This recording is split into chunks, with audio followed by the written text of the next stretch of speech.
Et pour enchaîner avec la dernière partie de cette soirée, tout d'abord te remercier, Florence, de ta présence avec nous. Un peu au long cours, puisque tu seras encore là jeudi et notamment tu assisteras à cette surprise finale d'une version ciné-concert par les enfants sur ton nouveau court-métrage. Te remercier aussi de nous avoir remonté le moral en 2020, quand on n'a pas pu tenir nos rencontres nationales parce qu'on était confinés et qu'on s'est retrouvés devant nos écrans à se dire comment on se rassemble. Et ce qui nous a rassemblés, c'est la leçon de cinéma que tu as donnée, où tu nous as parlé de ton travail, de ton univers. Et voilà, c'est un moment où on avait envie de considérer que l'art n'était pas accessoire. Et voilà, ça a été un moment important pour nous dans un temps de doute avec toutes les salles fermées, etc. et qui était quelque chose de très particulier. Et je vais appeler de Occitanie Film aussi. Ah bah tu es là. Voilà. Donc Karim, te passer la parole. Et peut-être aussi, sans aucune malice, te demander de nous expliquer quel est ce petit livre qu'on a glissé dans les dossiers des participants, qui est le livre des solutions. Alors, je pense qu'après l'après-midi qu'on a vécu, c'est peut-être important de trouver un livre de solutions. Et voilà, si tu peux nous en dire un petit peu plus, sans aucune malice. Je te remercie. Merci Olivier pour cette invitation. Oui, avec plaisir. Et effectivement, s'il y a quelques difficultés, effectivement, ce petit carnet de notes peut permettre d'y réunir d'éventuelles solutions qu'on pourrait trouver seules ou de manière collective. Nous sommes heureux, nous, bien sûr, à Occitanie Film, que vous ayez entre les mains ce carnet de notes décliné du film de Michel Gondry, Le Livre des Solutions, qui est sorti en salle en septembre 2023 et tourné ici en région, dans les Cévennes, l'année d'avant, dans la maison familiale de Michel Gondry. Et nous étions heureux de savoir que Michel Gondry allait tourner un nouveau film ici, d'une région qu'il connaît très bien. Et nous sommes nombreux, je sais, à être attachés à plusieurs de ses films. Et donc voici les affiches quasi exhaustives, il manque la toute dernière. Et on était particulièrement sensible aussi à sa note d'intention qui décrit son projet. Amélie, Marie, mes collègues ont précisé que dans la structure, on a ce travail en amont qui fait qu'on lit les scénarios, bien sûr, de fait un an avant qu'ils se tournent ici, et de constater que dans sa note d'intention qui décrit son projet, ce film était très ancré dans ce territoire, dans ces paysages d'ici, et aussi dans un écosystème de techniciens, de comédiens, comédiennes. Le tournage a eu lieu en juin 2022, le casting a eu lieu aussi en partie dans nos locaux, ce qui nous a permis aussi de voir comment Michel Gondry appréhende cette étape de fabrication des films. Il est ici avec la responsable de casting, Valérie Pangrazi. Et enfin, la raison pour laquelle nous sommes particulièrement attachés à ce film, c'est ce personnage-là, la tante de Marie Becker. Pierre Ninet dans le film joue sa tante qui s'appelle dans le film Denise, interprétée par Françoise Lebrun, qu'on a vu dans de nombreux films de Paul Vecchiali, Jean Eustache et beaucoup d'autres. Le livre des solutions a une dimension très autobiographique, et cette tante-là, cette Denise, est fortement inspirée par la tante du réalisateur, Suzanne, dite Suzette, héroïne du documentaire L'épine dans le cœur. Suzette qui était très liée à la fois aux Cévennes et puis dans ce département-là de l'Aude. Elle a vécu tout près d'ici, de Castelnaudary. Et pour toutes ces raisons, nous étions heureux de concevoir avec la région, avec la direction attractivité rayonnement, ce carnet des solutions pour y noter, à l'instar de Pierre Ninet, quelques solutions aux problèmes que l'on peut rencontrer au quotidien, éventuellement. Je passe rapidement maintenant à ce temps-là. Il est 19h44. Alors je m'inquiète qu'on devait démarrer à 19h30 pile, et ça doit durer 1 heure pile. Donc j'espère qu'on va réussir à tenir les temps, Florence, Marion et Philippe. Vous dire que ce à quoi vous allez assister n'est pas un spectacle en soi, c'est-à-dire n'imaginez pas qu'il a été répété, mis en scène, travaillé à maintes reprises depuis des semaines et des semaines. C'est presque une première. C'est précisément la deuxième fois, en fait, qu'on se retrouve dans cette configuration qui mêle la découverte d'une peinture en direct effectuée par Florence Miaille, associée à la lecture de textes par Marion Bouvarel, avec en plus aujourd'hui une musique interprétée par Philippe Catext.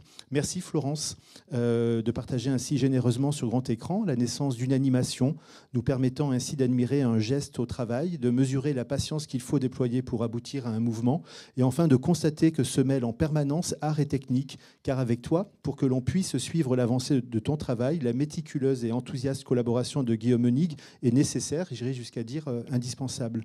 Et c'est la deuxième fois donc cette année que vont se mêler les gestes de Florence avec les mots de Marion.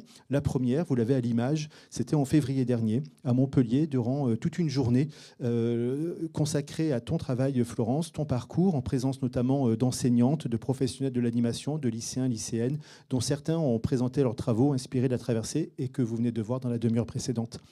Marion Beauvarel avait lu plusieurs textes, et cette association entre vous deux nous a semblé naturelle. Alors voici les textes que Marion va lire, que tu vas lire, Marion. Certains sont très brefs, de courte poésie, d'autres sont plus longs. Ce sont les notes d'intention de film, de La Traversée et des Ogres de Léa Fener. Marion, tu es comédienne et metteuse en scène. Et j'ai eu le bonheur, moi, de te découvrir dans ce long métrage qu'on est nombreux à aimer énormément, réalisé par Léa Fener, Les Ogres, film tourné dans l'Aude, notamment à Port-la-Nouvelle, pas très loin d'ici, dont tu m'as confié, Florence, en avoir aussi apprécié de nombreux aspects lors de sa sortie en salle en 2016. Et j'ai aussi à l'esprit, Marion, que tu dessines, que tu peins et que tu es aussi très sensible aux films d'animation. Donc la rencontre entre vous deux s'imposait. Mais en améliorant encore la proposition artistique, à tes gestes, Florence, et à tes voix, Marion, nous avons la chance d'entendre ta musique, Philippe Catex. Et je rappelle que tu as composé les musiques originales du film et que tu joues également dans le film Les Ogres avec d'autres membres du Théâtre Agite installé à Toulouse. Ce rapprochement entre La Traversée et Les Ogres s'impose également par des décors communs, des motifs liés à l'univers du cirque, avec des artistes suspendus, des déplacements des comédiennes et comédiens arrivant dans un lieu et installant leur chapiteau. Et ici, à l'image, c'est Léa Fener, la réalisatrice du film, prise en photo par Cécile Mella au moment du tournage. Et le déplacement de Port-la-Nouvelle à Lausanne, en Lot-de-Garonne, de toute la troupe du Davaï Théâtre, avec cette très jolie scène où l'on reconnaît à la fois Lola Duenas au tout début, Adèle Haenel, Marc Barbet, ainsi que les comédiennes du Théâtre Agite, Christelle Hallier, Inès Fener, Marie-Pierre Howell, François Fener. Et donc toi, Philippe, qu'on va voir découvrir en costume de mariée. Tu nous expliqueras pourquoi. Ce qu'on entend, Philippe, ce sont bien tes notes ?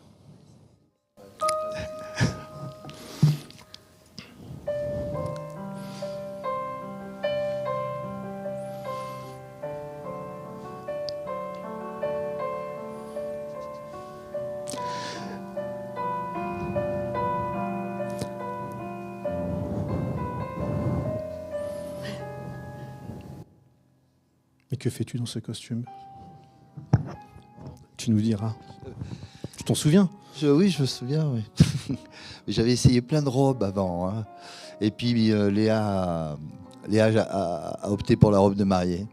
Je sais pas, je dois avoir quelque chose de féminin, je pense. Ça doit être pour ça. Alors je rappelle que dans le film, vous passez de ville en ville pour jouer un spectacle composé de 2 textes de Tchekhov, comme vous l'aviez fait en 1997 avec le spectacle Cabaret Tchekhov. Et Marion, parmi les textes lus, je t'ai proposé aussi de lire la note d'intention des Ogres. Alors merci de ton accord. Ce n'est pas un exercice facile que de lire la note d'intention d'un film écrit et réalisé par ta fille, par Léa Fener, dont le propos du film est en partie inspiré de ce qu'elle a vécu, observé au sein de votre compagnie de théâtre. Et tu en es d'accord toujours pour Tout à fait. Et vous dire encore aussi quelques mots des textes que vous allez entendre associés à la peinture en direct de Florence, dont voici quelques images de films constituant à l'écran une filmographie non exhaustive, mais pas loin quand même. Je ne doute pas que nous sommes nombreuses à reconnaître des images de Hammam, d'Histoire d'Actéon, de Scheherazade, du premier dimanche d'août, de Contes de quartier, et aussi les images, Marie, tu en as fait référence, de ton dernier court-métrage en bas à droite, Papillon, consacré au nageur Alfred Nakache, très lié là aussi à Sète, à Port-Vendre, à Toulouse, bien sûr. Ce sont des courts-métrages qui ont eu des vies très gratifiantes, dans des festivals de France et du monde entier. Ces images qui peuvent, je trouve, avoir un effet aussi hypnotique avec une très rapide traversée. C'est une très rapide traversée de ton travail, Florence. On y voit aussi des mouvements, des couleurs, de la matière. Et en voyant cette image, tout en bas de la traversée au centre, ici, je peux utiliser mon super gadget, de la traversée avec ce chapiteau où se passe une très jolie séquence du film, s'est imposé l'idée que la peinture que tu vas effectuer en direct sous nos yeux sera liée à l'univers du cirque. Est-ce que tu sais d'ores et déjà, Florence, quel en sera le début, quel en sera le motif? Peut-être tu peux t'installer.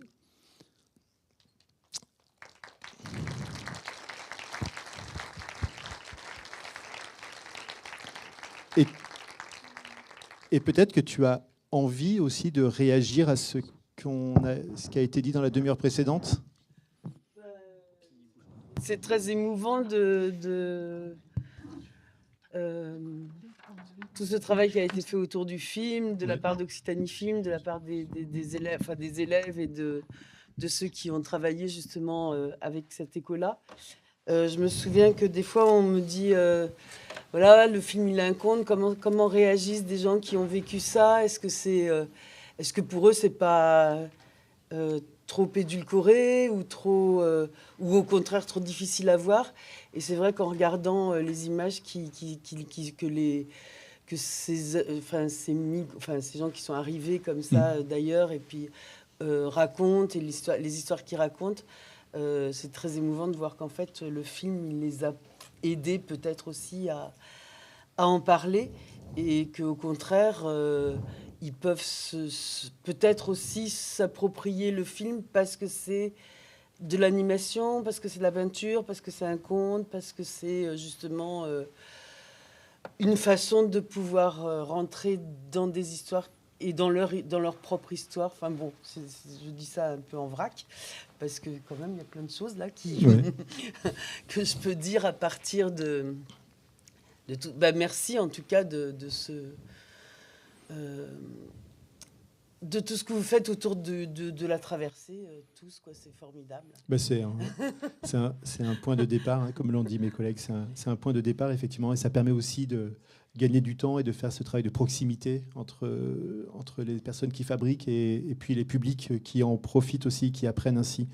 Et faisant aussi à cette petite scène des ogres, de ce long travelling, il y a aussi ces brefs passages de la traversée avec l'arrivée de la troupe. Et en voyant ces images, bien sûr, on songe à de nombreux films. Mon collègue Guillaume Boulanger, j'imagine que dans l'univers du cirque, l'arrivée de comédiens dans une ville, tu dois penser à de nombreux titres en noir et blanc et en couleur.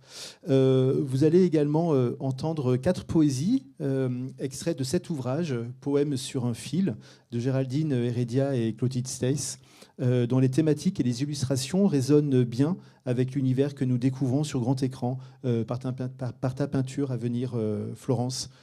Par le champ sémantique, par la terminologie, par quelques motifs également, par cette funambule, cette filambule également qu'on avait vu à Montpellier. Et on va découvrir aujourd'hui quel sera le texte le point de départ, le personnage que tu as choisi de nous montrer et d'animer sous nos yeux.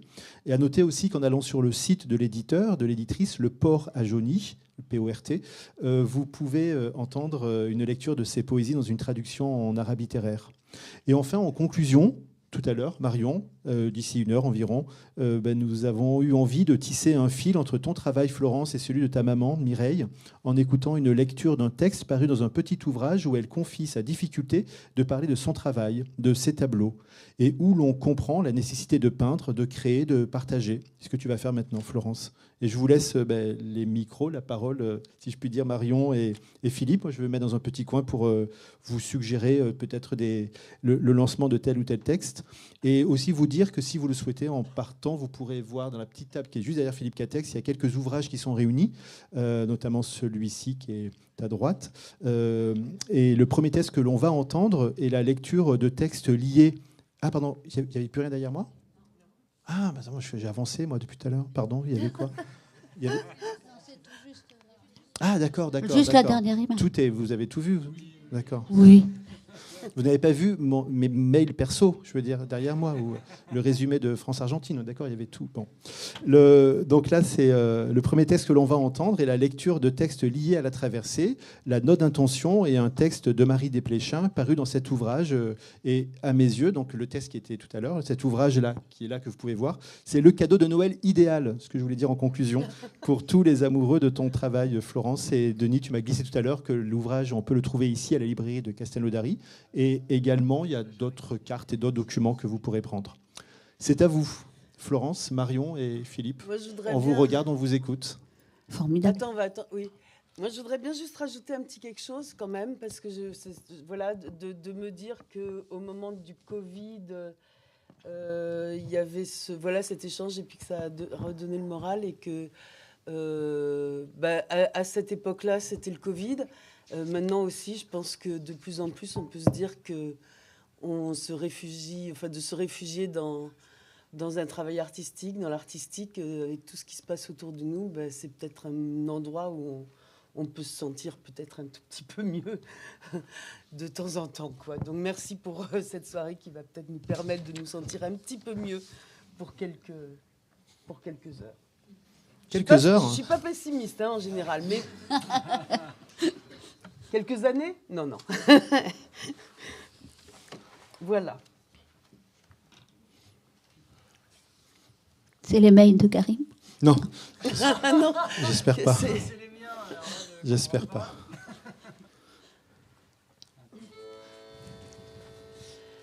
Alors en fait, voilà pour ce qui est de ce qu'on... La mise en place rapidement d'un décor.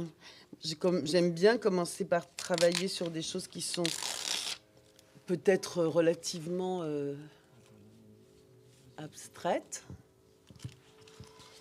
Donc là, c'est un décor que j'ai attrapé juste avant de venir ici, donc à Cabrespine, dans l'Aude.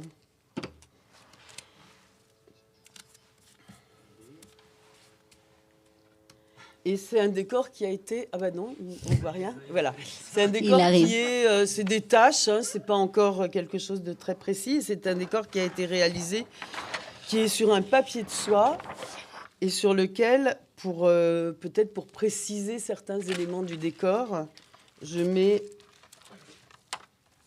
un celluloïd sur lequel je vais pouvoir... peut-être préciser justement, comme on est dans le cirque, hein, pour que nous ayons quelque chose de joyeux et où je peux effectivement peut-être donc sur... On a un super reflet là, il faut le... Bon. Tire-le un peu.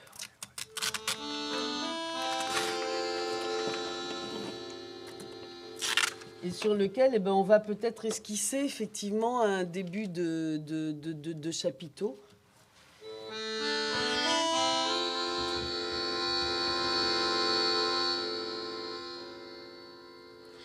Pour ceux qui iront voir l'expo au Présidial, qui met en relation justement le travail de ma mère et puis mes films, vous verrez qu'on aime bien les losanges, les triangles,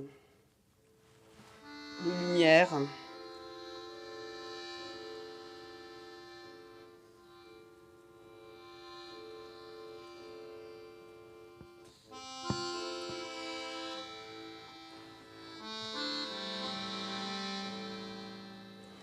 Le cellulo permettant d'effacer quand ça plaît pas, parce que je travaille avec de la peinture à l'huile qui reste qui sèche pas vite et qui donc peut se retravailler. Et c'est pour ça que l'animation se fait à la peinture à l'huile, qui peut se retravailler pendant assez longtemps avant que ça sèche et qu'effectivement on puisse plus travailler dessus. Florence, pendant cette préparation, est-ce que tu veux bien que Marion nous lise et partage ce premier texte, la note d'intention, comme on dit, la présentation de la traversée et on va t'écouter avec la voix de Marion Bouvarel. C'est la note d'intention de Florence pour la traversée, oui. Le temps indéfini de la légende. Le propos de la traversée est né de la rencontre entre deux émotions. La mémoire familiale, mes arrière-grands-parents fuyant Odessa au début du XXe siècle, ma mère et son jeune frère sur les routes de France, gagnant la zone libre en 1940. Et la spectaculaire augmentation des déplacements humains au cours des dernières décennies. J'ai vu se refléter dans le parcours des familles kurdes, syriennes, soudanaises, afghanes, celui de ma propre famille juive. Des gens poussés par la guerre, la faim, les persécutions, cherchant une meilleure terre où reconstruire leurs existences et prêts pour cela à affronter tous les périls. C'est ce petit bout qui avait servi pour le film tout à l'heure, que vous avez déjà entendu. Voilà. Mais il y a la suite. Si le film s'ancre dans les réalités migratoires contemporaines, le sujet est traité de façon intemporelle, afin de montrer la permanence de l'histoire des migrations, en s'inspirant de la narration des mythes et des contes. La décision de suivre deux héros au sortir de l'enfance a été prise avec ma co-scénariste, la romancière Marie Desplechin, dont les livres s'adressent en priorité à la jeunesse. Nous avons abordé le récit dans cette optique. Nos deux héros, sœurs et frères, Kiona et Adriel, portent aussi bien la figure de Hans et Gretel que celle de deux jeunes mineurs isolés.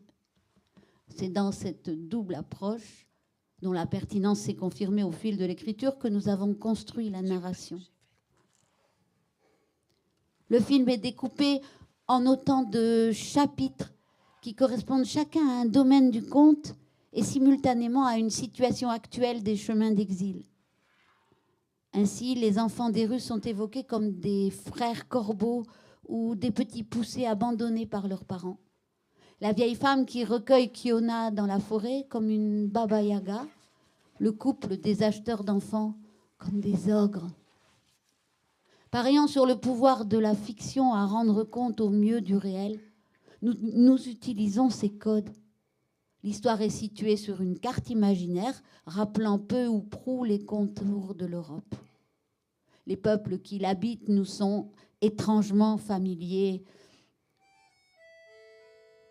Rien ne permet d'attribuer une époque donnée à l'histoire qui pourrait se dérouler au siècle dernier comme aujourd'hui ou demain. Nous sommes dans le temps indéfini de la légende. Cette approche a fait que nous nous adressons à un public commun d'enfants et d'adultes, comme le font les mythes qui offrent à chaque âge des images nécessaires pour se représenter et apprivoiser l'expérience du monde.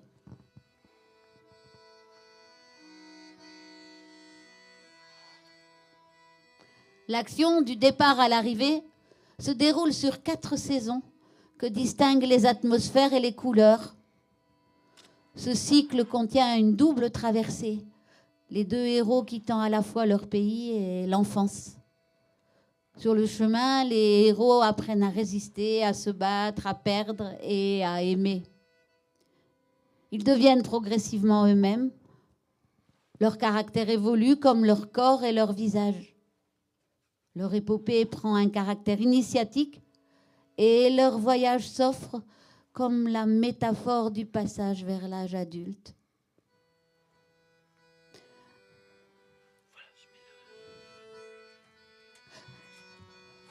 Le récit est porté par la voix de Kiona, âgée, qui relate le souvenir de sa traversée à partir d'un carnet de croquis qu'elle dessine tout au long de son périple. Cette mémoire restituée se présente ainsi comme un acte de transmission. Le carnet a été reconstitué à partir de dessins de ma mère, Mireille Glodek-Miaille. Entre 15 et 18 ans, autour de la Deuxième Guerre mondiale, elle représente sa famille, son frère, des scènes de la vie quotidienne. C'est à partir de ces dessins que nous avons défini les personnages et certains décors. Inversement, des dessins de ma mère ont été modifiés pour correspondre au personnage. Ainsi, une troublante réalité se crée, faite d'aller-retour entre les croquis d'époque et l'univers du film. Le travail sur les décors et les situations a été précédé d'une documentation importante sur les parcours des réfugiés, les dangers encourus et les camps de rétention. Photos, reportages, récits fondent la part de réalité contemporaine du film. On le constate particulièrement dans les séquences consacrées au refuge des enfants des rues, aux cirques nomades et aux prostituées, et dans celles qui portent sur le camp de rétention de Chalangar. Le film joue ainsi constamment entre l'imaginaire et le documentaire, le quotidien et l'onirique. L'animation en peinture, avec ce qu'elle offre d'émotions esthétiques et de mise à distance, y contribue.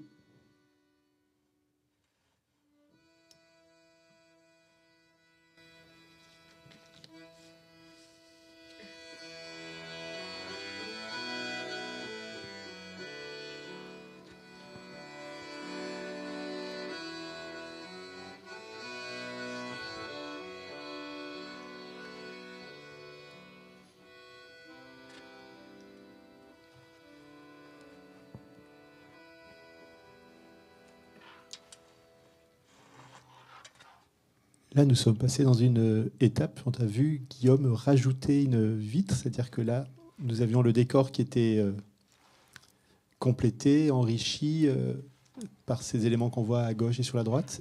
Et là, on est sur la partie supérieure. Tu peux nous l'expliquer encore, de manière encore plus didactique, Guillaume? Alors oui, en effet. Alors Florence a mis tous ces éléments de décor en dessous. Là, il y a du papier de soie qui avait déjà été préparé. Et puis il y a plusieurs... Alors là, je vais faire une photo.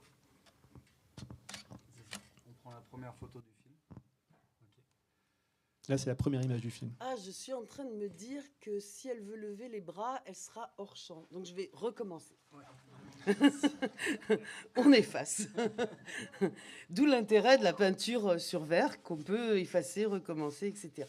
Donc oui, effectivement, parce que je me suis dit, elle va commencer par lever les bras sur l'air d'accordéon, mais là, ça marche pas. Je recommence. Vas-y, Guillaume. Marion, il faudrait que tu recommences aussi à dire le premier texte. Mais j'ai une autre note d'intention, hein, t'inquiète. Bon. J'ai la note d'intention de Marie Desplechin, si vous voulez. On enchaîne avec celui-ci? Vous voulez bien? Allez, très bien, c'est parti. Merci. Ça te va, toi? C'est un texte paru dans Blic Blanc, la revue du film d'animation que vous connaissez tous. Parce que c'est une super revue. Oui. Et on se souvient que la couverture du numéro 1 de la revue était le film en fabrication La Traversée. Le numéro 1? Ah oui. Absolument.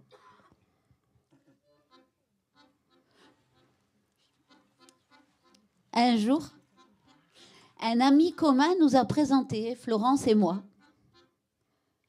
Elle venait de terminer son premier film, Hammam, et cherchait quelqu'un pour écrire avec elle son film suivant. Quelle chance! Je n'avais aucune expérience dans l'écriture de scénarios, mais une grande habitude de me lancer dans des entreprises dont j'ignorais à peu près tout. Nous nous sommes rencontrés chez elle, autour de la table, dans la cuisine de sa maison. Un lien amical s'est tissé tout de suite. Nos réunions de travail duraient des heures et associées dans le désordre, soucis domestiques et soucis artistiques. Après nos conversations dans la cuisine, j'écrivais des propositions qu'elle amendait encore et encore. Il y a, il faut savoir, un temps, Florence, auquel il faut s'adapter, fait de minutie, d'exigence, de doute et de repentir. Elle travaille toujours comme elle peint. Elle passe et elle repasse. Et du premier traitement à l'enregistrement des voix, en passant par le storyboard et ses amendements. Chaque scène, chaque phrase, chaque mot ont été pesés, placés, changés, bougés, supprimés, repêchés. Florence est autodidacte en animation. Et de mon côté, ne pas avoir appris à écrire, inventer la pratique, tandis qu'elle se faisait, a certainement été un avantage. Je la vois mal travailler avec un scénariste aguerri, discuter avec lui règles de construction et psychologie des personnages. Je ne crois pas qu'elle conçoive deux étapes de nature différente, dont l'une serait l'histoire et l'autre le dessin, non. Je n'avais pas de certitude. J'étais d'accord pour recommencer encore et encore. J'ai pensé que mon travail avait son parallèle avec son dessin, repris jusqu'à être recouvert, la somme des repentirs. Et s'il fallait parfois faire preuve d'un peu de patience, je savais que ce n'était rien en comparaison de la grande patience dont elle userait une fois enfermée avec ses pastels sous le banc de titre, comme aujourd'hui. Pour moi, c'était une expérience. Pour elle, des mois, des années de travail solitaire. Florence est extrêmement fidèle. J'ai écrit pour tous ses films, même quand je n'étais pas associée au scénario. Florence est habitée par un imaginaire plus impératif que le mien, qui se laisse volontiers absorber. Je me suis glissée dans son monde. J'ai dit oui, bien sûr, quand elle m'a proposé de réfléchir avec elle à son projet de long métrage. Nous nous connaissions bien. Je peux faire le trajet jusqu'à son atelier les yeux fermés. Les grandes lignes se sont dessinées tout de suite. Elles sont l'aboutissement de toute son œuvre. Fidélité familiale, contes et mythes, mémoire et dette historique, souci du présent. Nous ne nous sommes pas posé la question de l'âge des héros ou de celui des spectateurs, même s'il a fallu y répondre des centaines de fois par la suite.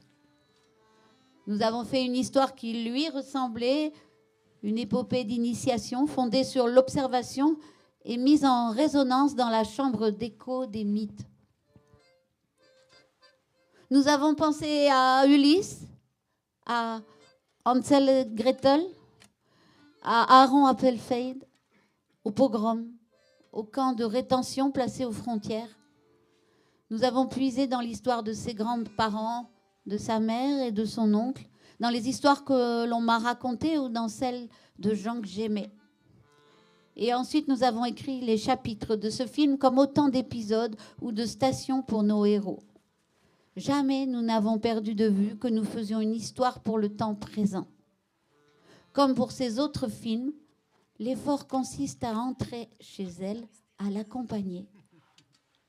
Si ça marche, c'est sans doute que nous ne sommes pas si éloignés et que j'éprouve un sentiment de familiarité avec son monde. De bureau en commission, en dépit des encouragements et des soutiens, le film a attendu une dizaine d'années avant de se faire. Je ne compte plus les différentes versions qu'a connues le scénario. Il s'est certainement amendé, éclairci au fil des réécritures. Mais entre ceux qui doutaient de la cible, ceux qui n'avaient pas confiance dans le dessin, ceux qui y voyaient des bons sentiments, ceux qui trouvaient le sujet sombre, etc., etc., nous avons aussi perdu pas mal de temps. Le projet avait reçu le prix du scénario au festival Premier Plan d'Angers. Nous étions encouragés à chaque nouvelle présentation publique, mais ce n'était pas suffisant pour lancer la production. Nous nous sommes fait à l'idée qu'il fallait renoncer. Le film ne se ferait pas. Et puis, Dora avait une nouvelle idée, un nouveau plan, de nouveaux contacts. Elle n'a jamais vraiment lâché prise. Et un jour, c'est reparti.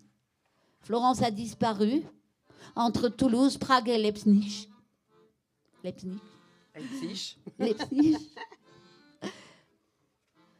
je suis revenue en pointillé pour reprendre et retoucher et préciser et compléter. J'ai vu le film presque fini et c'était dingue de le voir. Rien ne ressemblera à ce film comme rien ne ressemble à l'œuvre de Florence qui lui ressemble tant à elle. C'est un sentiment très heureux et très plein de penser que j'y ai, à ma petite place, contribué. Marie Desplechin.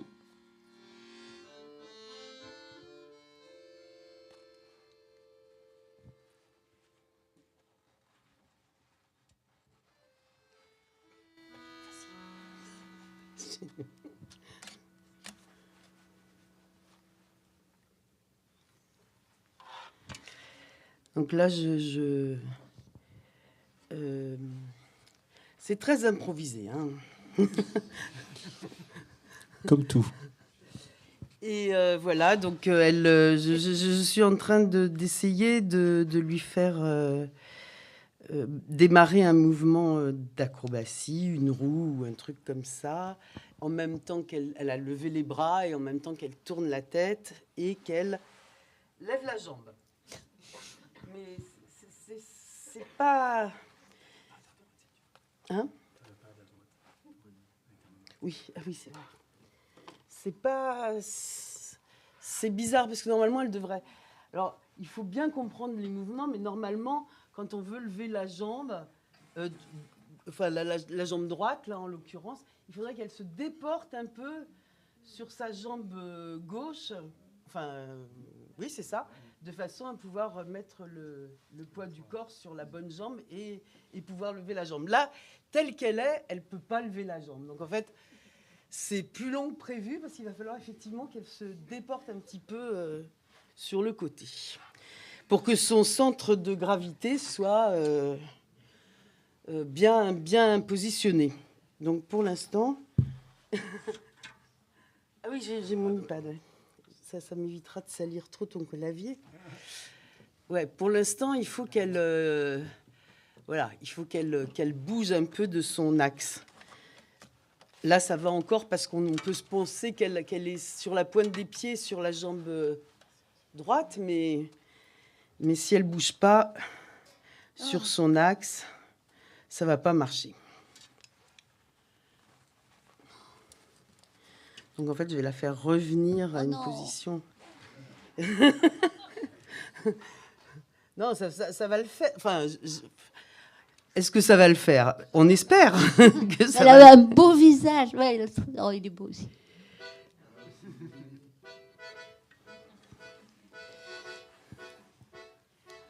Donc voilà, il faut qu'elle se bouge là sur qu'elle s'axe autrement, quoi.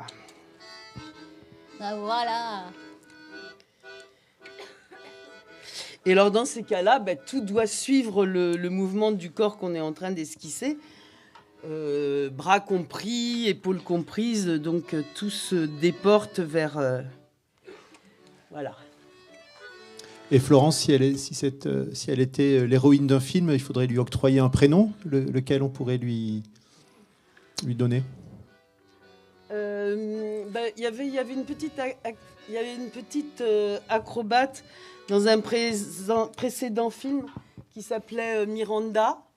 Donc voilà, peut-être Miranda, c'est Miranda. pas mal. Ouais. Et Philippe, ce que tu joues, est-ce que c'est l'air de Miranda? Je suis même convaincu que c'est l'air de Miranda. C'est Miranda. Donc voilà, là, elle va commencer à effectivement pouvoir lever le pied.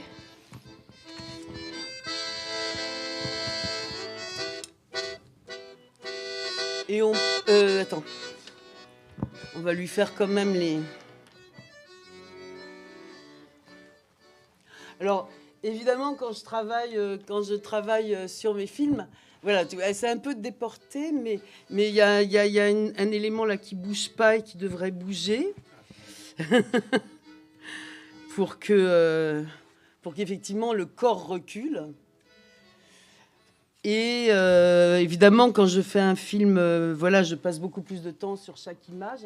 Mais vous verrez que même si on passe pas trop de temps sur chaque image, on va quand même avoir le mouvement qui sera, enfin le mouvement qui sera juste, même si des fois le dessin est plus rapidement fait. Tu peux prendre.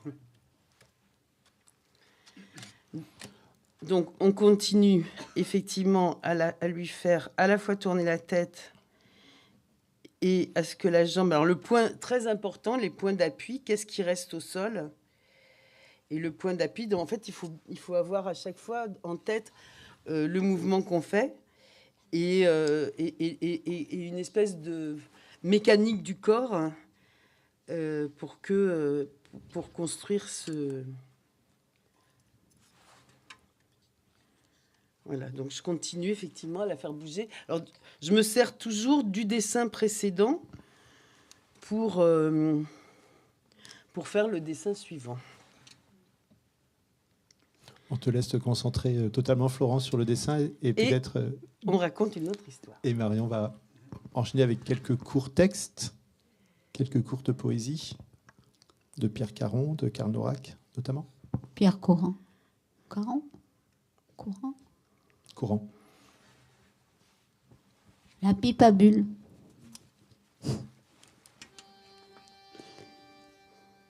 Au cirque d'hiver, sur un fil de fer, un clown fait des bonds. Dans sa pipe à bulles, le clown funambule a mis du savon. Il souffle aussi fort que le vent du nord dans sa pipe en terre. Mais rien n'en ressort. Alors, et le clown alors se met en colère. Soudain, de la foule sans bruit se dégage un ballon de plage. Il s'envole et roule sur le chapeau boule du clown funambule, qui rit, ahuri, se tord, s'applaudit, salue, gesticule. Il croit le ballon sorti du savon de sa pipe en bulle.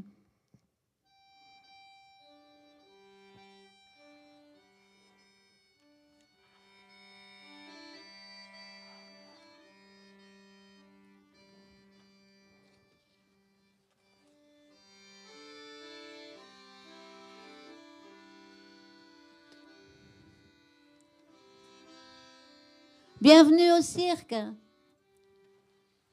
Bienvenue en poésie, à celles et ceux dont les yeux brillent et même aux autres. Jamais nous ne nous excuserons de ne pas habiter quelque part, puisque nous voyageons pour être des vôtres. Par magie, du bout du cœur, nous vous emmenons ailleurs. Même si nous ne restons parfois qu'un soir, c'est un peu à chaque fois. Comme si nous construisions une maison ronde pour vos rêves. Ouvrez grand les yeux, tirez sur les lèvres à gauche et à droite. Laissez vos mains applaudir comme elles veulent. Oublions les frontières, oubliez vos soucis. Souriez à la vie qui jongle et qui rit. Nous arrivons et c'est parti. Que le spectacle commence!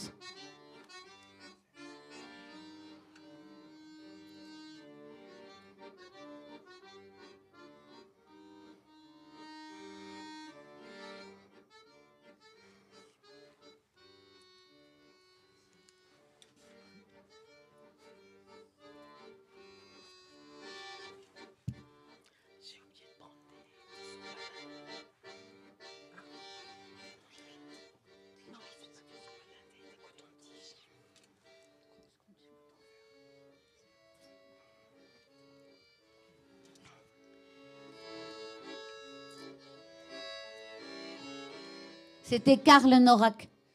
Et il en a écrit un autre. J'y vais? Très bien. Ma vie de funambule. Ma vie de funambule, elle est toujours comme ça. Faire au moins 3 choses à la fois. Sur un fil, marcher. En même temps, jongler. Et regarder les gens. Aussi ne pas penser à tomber, songer à sourire, parfois saluer le chapeau levé ou en équilibre le chapeau posé. Excusez-moi, je voulais dire 7 choses à la fois.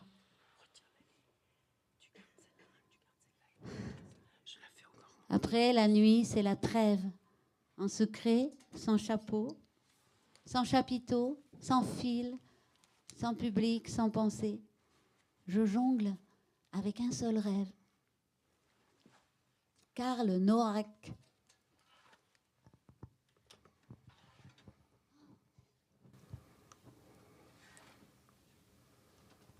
Philippe, l'air de Miranda, tu l'as toujours bien en tête? Il est pas loin. Je l'ai pas loin.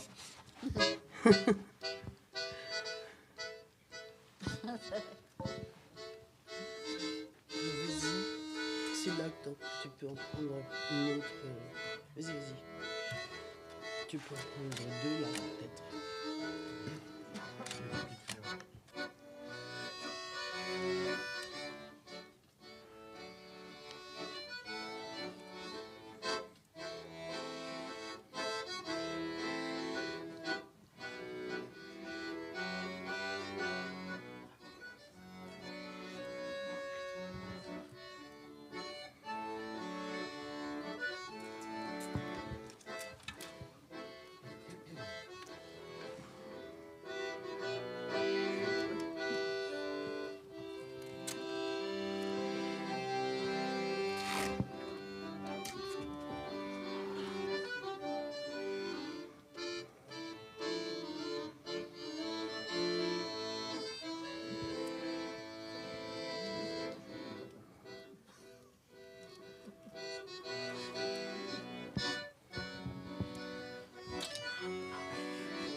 Ouais. Ah ouais, merci.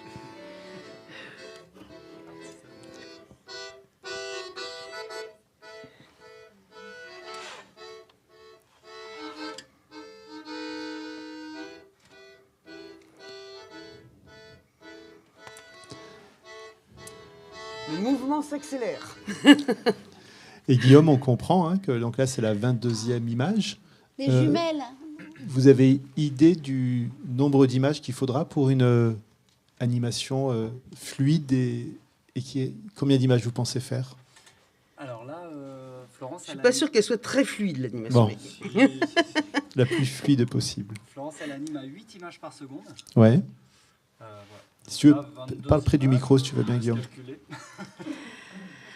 24 images, donc 24 images pour faire 1 seconde de film et on anime à 8 images, donc chaque image va être prise a priori 3 fois 8, 24. Et là, on n'en est pas vraiment à la... Enfin, on a fait quelques fixes parce que pour que le mouvement soit visible, il faut qu'il y ait aussi des mouvements de pause. Donc effectivement, au début, il y a presque 8 images pour faire 1 seconde de film, Oui. donc 3 x 8, 24, avant qu'un mouvement ne commence. Et puis de temps en temps, avant qu'elle déclenche son mouvement, pareil, on va peut-être faire quelques secondes, enfin pas quelques secondes, mais quelques images en plus, pour qu'il y ait un petit temps avant, qui nous permet aussi de comprendre le mouvement avant de le précipiter. C'est-à-dire que juste avant, effectivement, de me dire, voilà, elle va... faire sa roulade, j'ai demandé à Guillaume de prendre 2-3 images au lieu d'en prendre qu'une, de façon à ce qu'effectivement il y ait un déclenchement du mouvement qu'il faut penser en même temps qu'on fait l'animation. T'as pris ça? Attends, je vais mettre plus de cheveux. J'aurais voulu montrer le... Non, montre pas, hein. Non. Guillaume, ne montre pas, s'il te plaît. Non, parce que Florence, elle voit autre chose que ce que vous voyez. Là, vous avez un deuxième écran. Mais avec le câblage HDMI, en fait, j'arrive pas. Ça rentre en conflit. Je peux pas vous montrer ce que voit vraiment Florence sur son ordinateur. Ah oui. Tu peux prendre celle-là. Allez. Donc en fait, elle va évidemment poser le pied quelque part. Enfin voilà, c'est pareil, il faut penser le mouvement.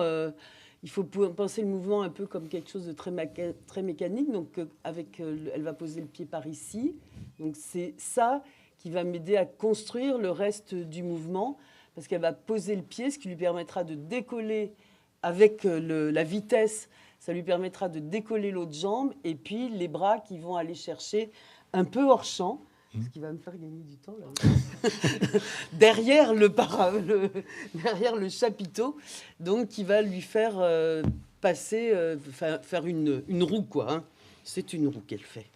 Et donc voilà. Donc et je vais construire mon dessin en fonction, effectivement, de l'endroit où elle va poser son pied.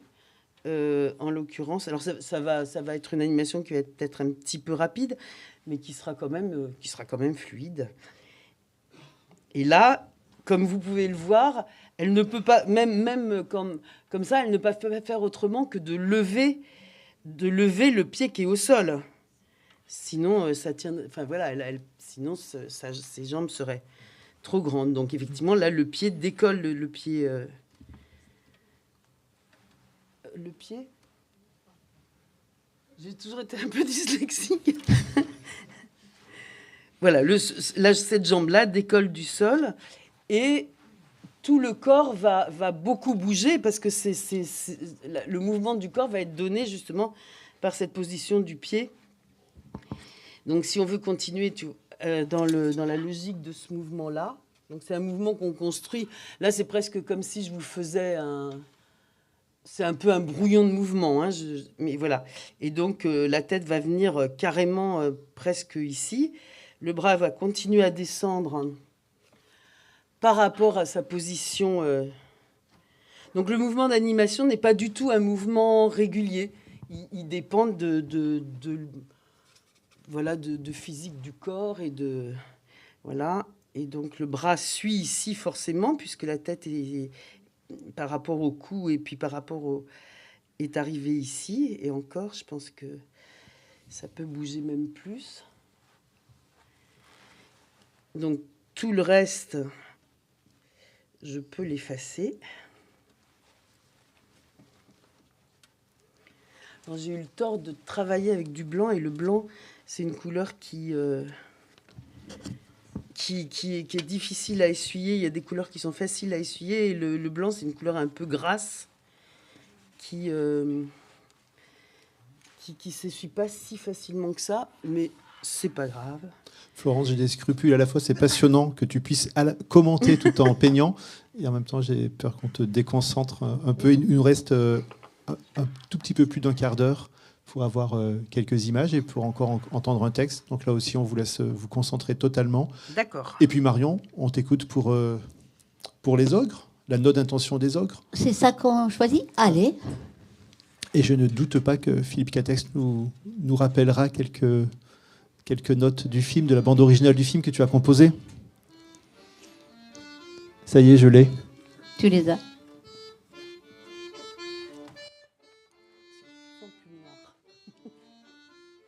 Je chante ? Non. Note d'intention pour les ogres. Ces 3 pages ouvrent le scénario du film terminé en décembre 2013. Je crois qu'au départ, j'ai fait du cinéma parce que j'avais la trouille. Quelques années après ma naissance, mes parents se sont lancés dans l'aventure du théâtre forain. Caravane et permis poids lourd dans leur besace, les mots du théâtre à offrir aux plus offrants.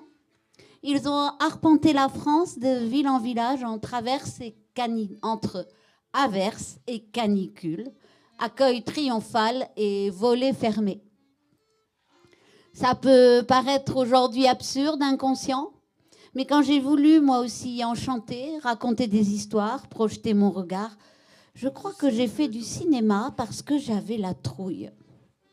La trouille des spectateurs, de leurs regards, la trouille des rues vides dans lesquelles on parade mal réchauffé par des costumés limés, la trouille de vivre dans ces campements boueux sous les auvents troués, où le vent circule moins vite que les indiscrétions et les langues de pute. La trouille aussi de toutes ces grandes gueules, de ces gens pas sortables, mal élevés, exhibitionnistes. De la truculence d'une vie où, pour parler au spectateur, tu lui postillonnes dessus, où les enfants sont au courant de la moindre histoire de fesses, où tu grandis au milieu des cris, du théâtre et des ivrognes. Et c'est sans parler de l'ingérence de tous dans la vie de chacun, de ces corps qui se détruisent et se tuent, même pas à petit feu, du manque de thunes viscérales dont on clame que cela n'a aucune importance, des humiliations qu'on subit face à ceux qui réussissent mieux. Et puis un jour, tout s'est inversé. Peut-être parce que je n'ai plus l'âge d'avoir honte de ma mère quand elle chante dans la rue. Peut-être aussi parce que je suis passée par la tornade d'un premier film. Aujourd'hui, quand je regarde leur travail, j'ai envie de me lever et de les rejoindre sur scène. C'est même douloureux de ne pas pouvoir le faire. Là où je voyais des galères, je vois aujourd'hui du courage. Cette proximité avec le spectateur qui me faisait tellement peur me fait aujourd'hui envie. Les cris, les débordements, les dangers s'inscrivent maintenant dans la fête, dans la vie. Tout ça, je veux le filmer désormais, monter sur le cheval incontrôlable de ces histoires pour tracer une course nouvelle. Et puis mince, après avoir porté un film, c'est bien, mais qu'est-ce que c'est triste. Ritournelle incessante de mes présentations publiques pour le film qu'un seul tienne et les autres suivront. J'ai maintenant envie de faire rire, d'embarquer dans une danse, de secouer aussi, de donner à voir comme un coup au plexus ces êtres puissants et drôles, indignes et inconséquents, iconoclastes et débridés, foutraques, arrogants et malhonnêtes. Ces hommes et ces femmes qu'on aime à la folie le premier soir et qui nous fatiguent prodigieusement le deuxième, qu'on aurait presque envie alors d'abandonner sur une aire d'autoroute pour que tout s'arrête. Mais non, en fait, ça ne s'arrête pas, ça n'arrête jamais, et encore heureux, car sinon tout s'écroulerait sur les chapeaux de roue. Aujourd'hui, je me dis qu'on peut être lucide sur le monde et faire des histoires violentes, gaies, avec de l'énergie. La neurasthénie n'a jamais rien soigné. Inventons des utopies. Regardons des hommes et des femmes qui vivent en tribu sans en faire tout un plat, qui réalisent maladroitement un rêve de collectif que tous auraient jusqu'ici abandonné, qui n'ont de cesse d'abolir la frontière entre le théâtre et la vie, dans une volonté à tout crin de vivre intensément. Alors forcément, tout ça, ça fatigue, ça use, ça abîme, et le film commence à cet endroit-là. Pas dans les années 80-90, pas dans l'enfance de ce désir, mais quand le désir rame pour être toujours là. Quand il faut le provoquer pour qu'il reste vivant et que tout ton dos, ton corps demande grâce. Monsieur Desloyal et le metteur en scène sont les deux héros de cette course au désir, de cette lutte à la vie, à la mort, où l'on remplacerait les gourdins par les égaux.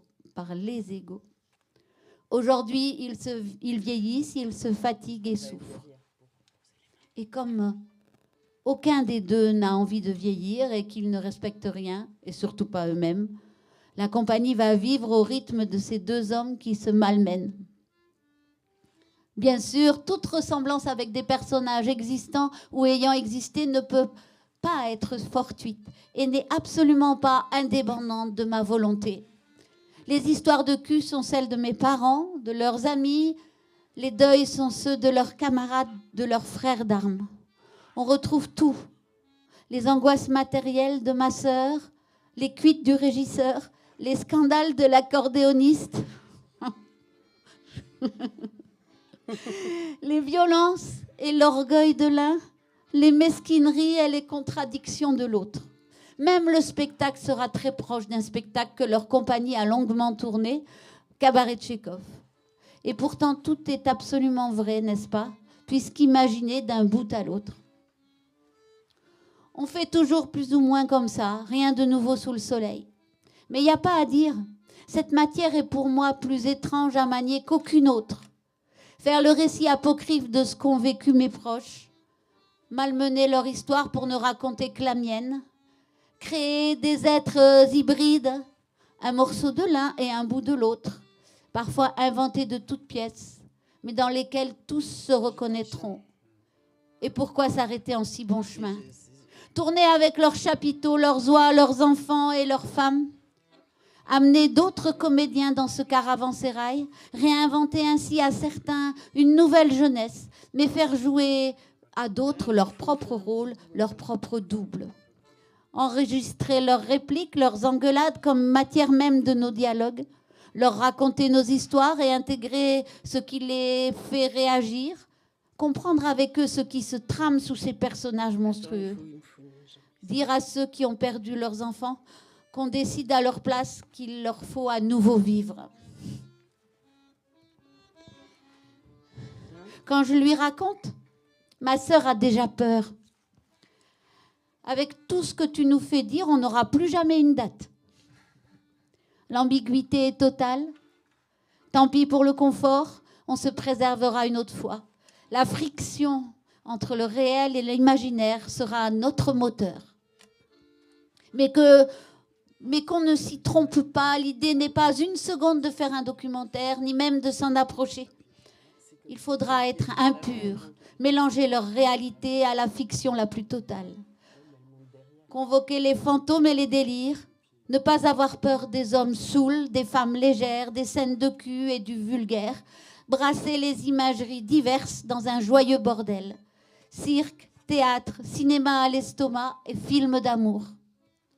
Être avec ceux qui éructent, ceux qui beuglent et qui s'ouvrent les veines, mais aussi avec les enfants qui courent sous les gradins, les loupiottes dans la nuit, la machine à fumer et les chiens qu'on déguise.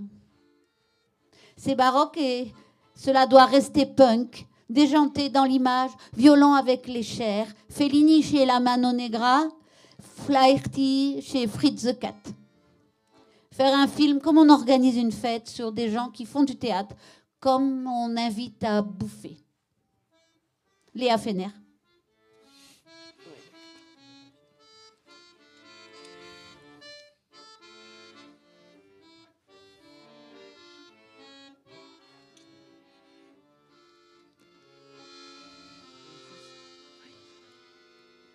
En t'écoutant, Marion, on comprend pourquoi toutes celles et ceux qui ont lu cette note d'intention avant de découvrir le scénario et de découvrir le film 2 ans après ont eu envie de rentrer dans la danse et dans l'aventure du film. Tu veux bien enchaîner avec les 4 poésies? J'y vais. Poèmes sur un fil. Et on arrive quasiment à la conclusion, parce que là, on va basculer dans le hors-champ. Mais c'est parce qu'on m'a amputé d'un quart d'heure. Hein, parce que sinon, j'aurais pas fait cette tricherie-là. Hein. Mais on le sait, Florence, que dans le hors-champ, c'est notre imagination qui va prendre le relais. Et les images. Je voulais refaire sortir un petit oiseau de derrière, mais je crains qu'on n'ait pas le temps, c'est ça. Hein. Mais les images qu'on a vues, celle de Miranda au centre de l'image, au centre du récit, au centre de l'écran, va se poursuivre en dehors du cadre et de l'écran. Et notre imaginaire va prendre le relais entre poésie et sensibilité. Poème sur un fil. Celui qui balaye la piste avant le spectacle. Celui qui éteint les lumières. Celle qui, comme accrochée à un fil d'araignée, se contorsionne au rythme profond d'un souffle. Celui qui nous fait rire de sa sombre peine. Celui qui, tout petit, s'endort avant la fin du spectacle. Ceux qui retiennent leur souffle, puis applaudissent très fort. Celle qui nous fait oublier que c'est très difficile et très dangereux, ce qu'elle fait tout en haut du chapiteau. Celle qui réveille en nous une ancienne joie en dansant avec des bâtons de feu. Ceux auxquels on repensera longtemps, puis quelquefois. C'est tellement beau tout ça, qu'on en reste tout étourdi. Continue. Oui. Vous êtes le voyage. Vous êtes de ceux qui jamais n'arrivent. Nulle maison où poser les malles. Le voyage toujours recommencé au fil de l'eau, au fil des jours. Vous habitez la poussière du chemin. À vous le vent dans les champs de blé. À vous les premiers brins de muguet. À vous les départs à l'aube dans les villes endormies. Le flanc de vos chevaux reçoivent caresses et secrets et vos rêves, d'ailleurs sans cesse renouvelés. Le soir, dans les caravanes, son chant, récits et rires entremêlés.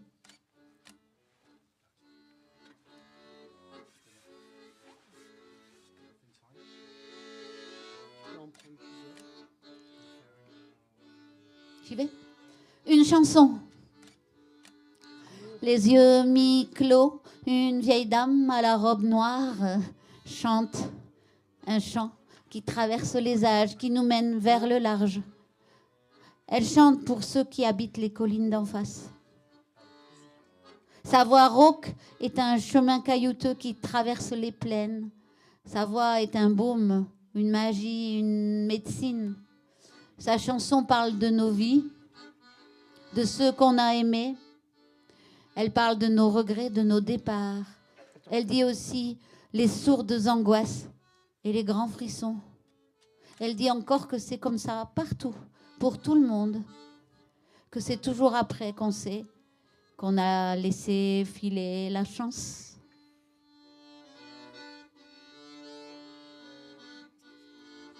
Et c'est le dernier. Non, attends. Le funambule. Mon regard te porte, mon regard. Une prière, un fil tendu entre toi et moi, et nous, assis là, à te regarder. Risquer tes pas sur ce fil tendu. Ton regard te porte, ton regard, un souffle pour, à tout petit pas, les bras en balancier, à la lenteur d'un vieux chat, traverser la piste et le temps.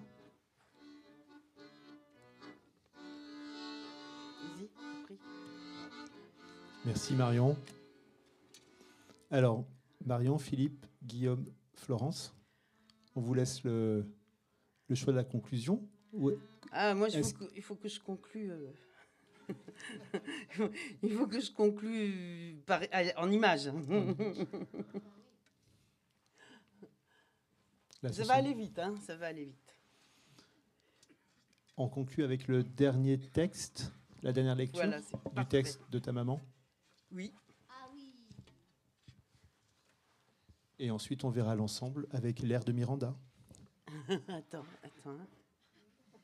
Pas juste après. C'est le texte de Mireille Glodec. Miaille, pardon. Mère de Florence Miaille. Que j'écrive sur ma peinture ? Autant demander à un écrivain de peindre son écriture. Pourquoi faut-il être bavard ? Un tableau est un silence. Et l'on harcèle le peintre, on l'interviewe. Aujourd'hui, personne n'a le droit de se taire. On vous somme de vous justifier comme si on se méfiait des images et des sens qui jaillissent de votre tableau. Mireille, pourquoi peignez-vous ?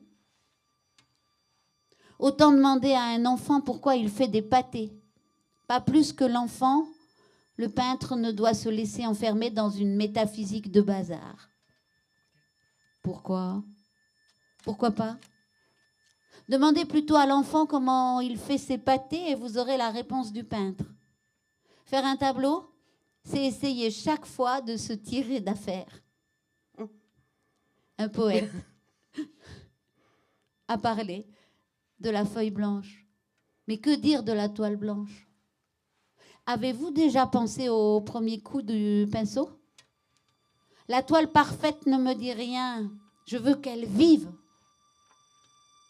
Et la perfection n'a rien à voir avec la vie.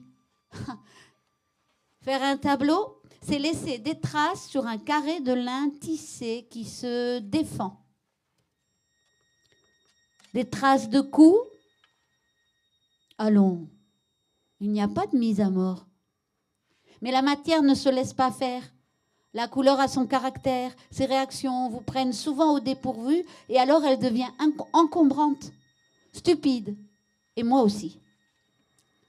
Rien de plus incompatible que le dessin, la couleur et la forme. Comment concilier ces éléments qui se chamaillent? Comment les faire vivre ensemble? C'est fragile, la peinture, comme un équilibre vivant. Vous avez beau prendre vos précautions, mobiliser tout votre savoir-faire, vous coucher tôt, choisir votre meilleure esquisse, vous n'obtiendrez qu'une toile impeccable qui fait bâiller. Je crois que je ne peins bien qu'en colère et je dois ruser, laisser sa part au hasard, prendre des risques. J'imagine les liens qui unissent le marin et le bateau, amis ou ennemis, en tout cas inséparables. Regardez certaines de mes natures mortes. Le véritable thème n'est pas la guitare ou le vase, autre chose est en filigrane. Quelque chose que le rythme et les accords font naître. Un drame dont ma peinture doit garder la trace. Le thème de ces tableaux, me semble-t-il, c'est le temps du sujet qui me domine, parce qu'il me paraît sans fin. Je veux que mon geste de peindre rappelle l'instant où a surgi l'émotion. La toile est le reflet de cette quête.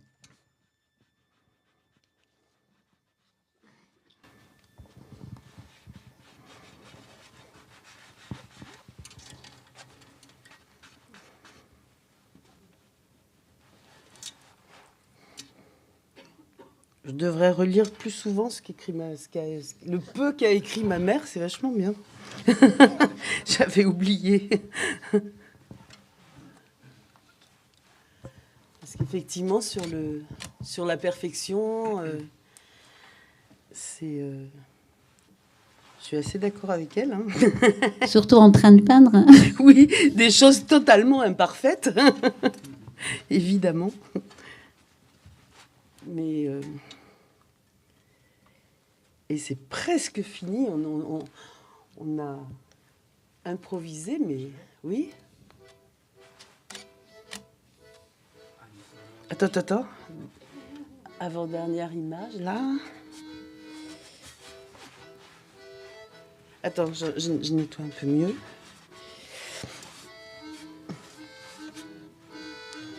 Non.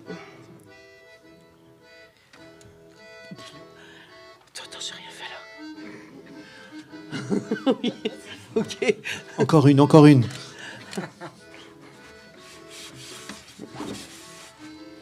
Vas-y.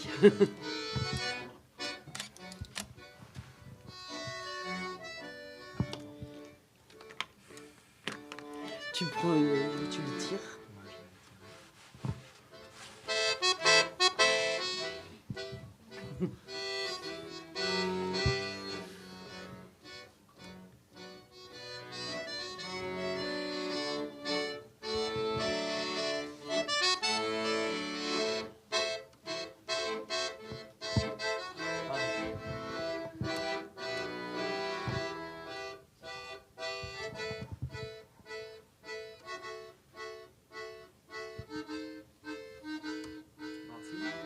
Hein? C'est parti.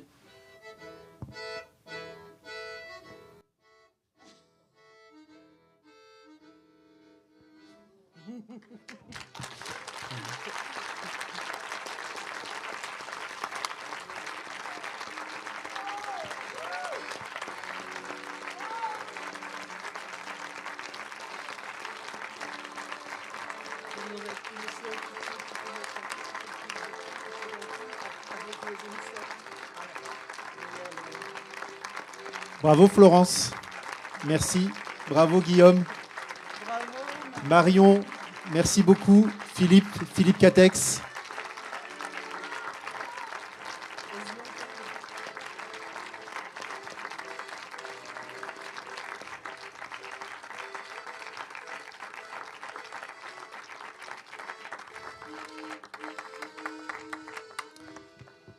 Florence, c'était l'envol de Miranda, c'est ça? C'est ça. L'envol de Miranda. Alors dans l'expo voilà, où on voit un peu le travail de ma mère et puis et la façon dont je me suis inspirée de son travail et voilà les relations qu'il y a eu entre le travail de ma mère et le mien. À la fin, il y a une phrase qui a été écrite, enfin voilà, sur les oiseaux et puis les acrobates et Et on a écrit et les acrobates se transforment en oiseaux. Donc voilà, je me devais de faire ça. Et je me disais que c'était super d'avoir cette relation là d'histoire de famille aussi, puisque le film de Léa est aussi une histoire de famille. Voilà, donc merci. Bravo, à merci. vous. Merci au Cinéma VO de Castelnaudary pour son accueil et cette parfaite organisation, à toute l'équipe, à Vincent Choquet, à Denis Clabaud, toute l'équipe, à Jean Villa. Merci à tous. Merci à tous. Bravo Philippe, Marion, Guillaume et Florence.